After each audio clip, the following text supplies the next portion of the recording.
Howdy, howdy, fellow movie fans of the internet. Welcome back to this special review of the brand new film Hoppers, brought to you by Disney-Pixar. And this is a special review brought to you by the Wisco Movie Watchers podcast.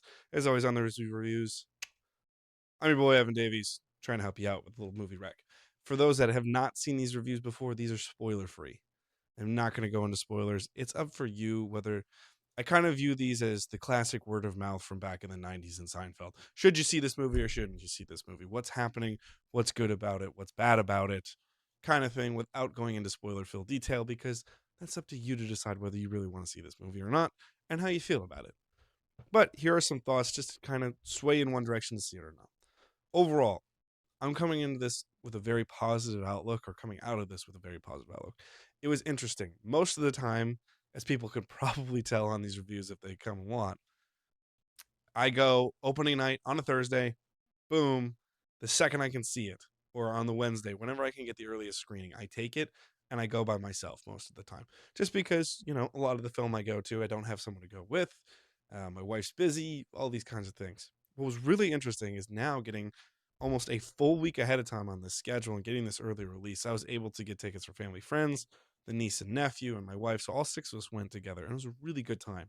And it was kind of weird because the whole time I'm like, it was really a freeing experience because normally while reviewing film, I'm going, okay, I'm watching the movie, I'm experiencing the movie, but there's still some critical thought in there. Like, okay, okay, okay.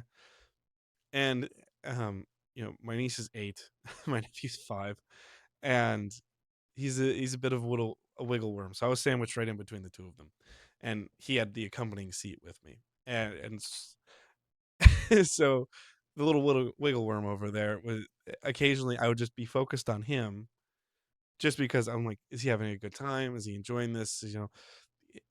I want him to enjoy it, but I also want to make sure the theater enjoys their experience.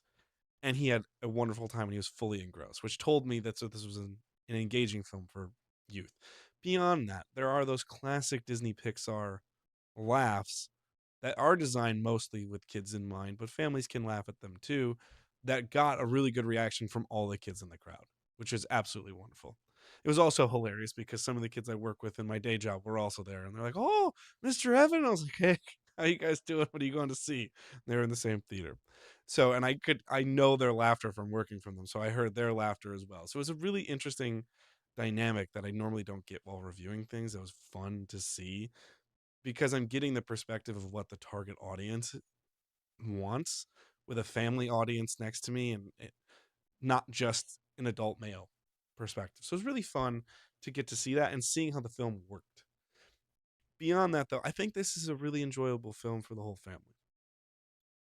It's funny. I keep going and only having positive things to say about movies, generally about what I'm seeing. Now, granted, are my expectations super high for a Disney Pixar film right now after some of the lesser films of the past 5 to 10 years that they've put out?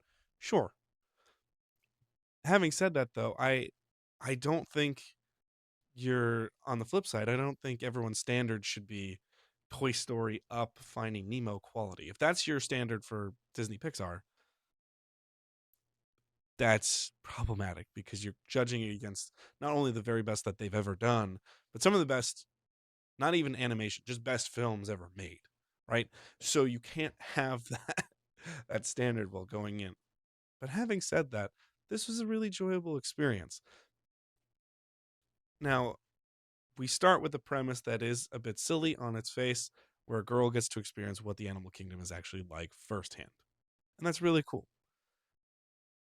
But we see how her actions impact the world around her, and what she thinks will only be an impact on the direct circle around her is not actually true. And how there's always consequences to everything that you do, every decision you make. And it's a really, really refreshing experience. Our main character is someone who, her name is Mabel, very, very relatable. And I think what's wonderful is Pixar does do a really good job, and the trend continues of being actually accurate to the age group that they're presenting on screen.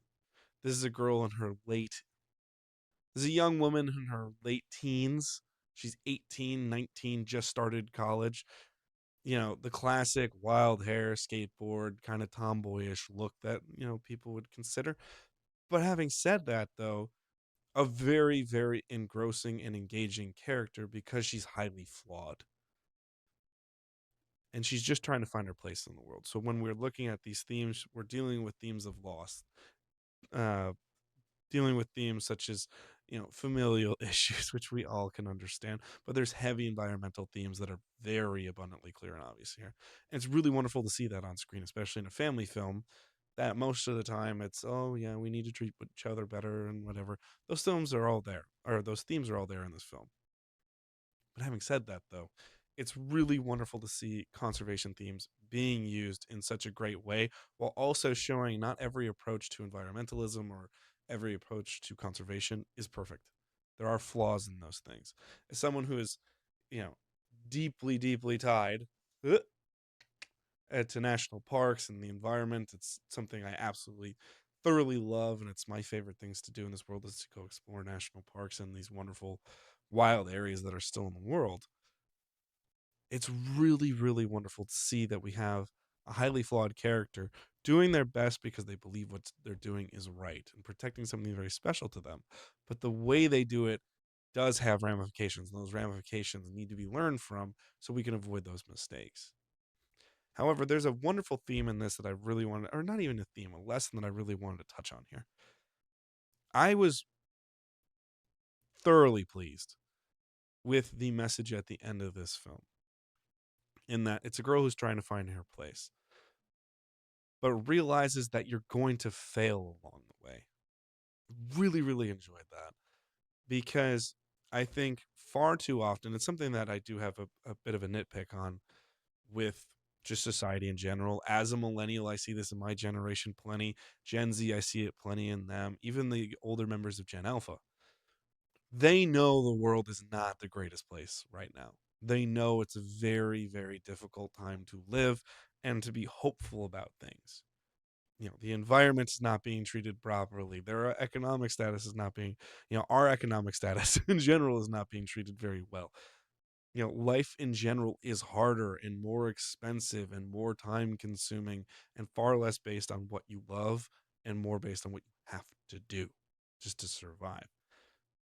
And what I really love about this film is the lesson being told that yes, the world can be a difficult place. Yes, it can be very bad. And sometimes you have to go through those lows, but there's still hope on the other end.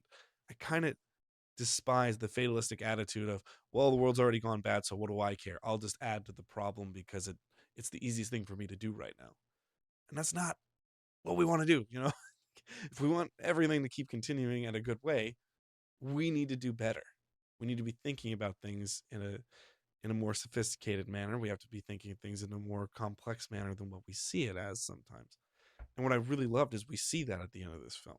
And it's a really enjoyable experience and one that I think is important for everybody to see, let alone kids in the audience. But I I would recommend this movie to you. It's higher up on my list even of the films I've seen this year. You know, I'm still adding to that total a little bit, but nonetheless, I thought it was a really, really enjoyable experience. And I think you'll enjoy it too. So I highly recommend it. If you're in for the kids, go for it. I think they'll enjoy it and have some cute critters to fall in love with. If you're just a general member of the audience and knows Pixar is high quality, I think you can enjoy this film. I don't think it's a smash hit. I think there's a reason I got a week early screening. I'm suspicious that this movie is not going to track very well and it's not going to make a ton of money like Disney Pixar wants it to. But I do think this is an enjoyable experience for people to have, and I think you'll enjoy yourself. So I recommend you go see this film. But ultimately, at the end of the day, it's up to you. So when you do get a chance to watch the film, watch this review, comment, let me know what you think about it, and I'd love to have a little discourse with you.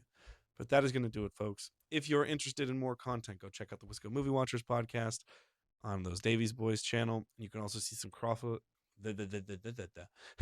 you can see some crossovers that we have with the Really Snappy Gaming channel, where we kind of do some movie video game crossover content, which is really fun to do. We just cast a Pokemon movie, and in that same special, we also cast an all-American version of Harry Potter. So it was a really interesting vibe, nonetheless, during that show. But go check all of our content out. You can find it on Spotify and on YouTube. Instagram, all kinds of places. And if you want to join live recording sessions, you can go to Really Snappy over on Twitch and you can find how we're going to be doing. So check that out as much as you possibly can if you want to join us. But beyond that, thank you guys so much for watching, lurking, listening, wherever you may be, and go watch a great movie, perhaps even Hoppers. Well, that'll be all, folks. Thank you so much. Peace, love, and hugs. Goodbye.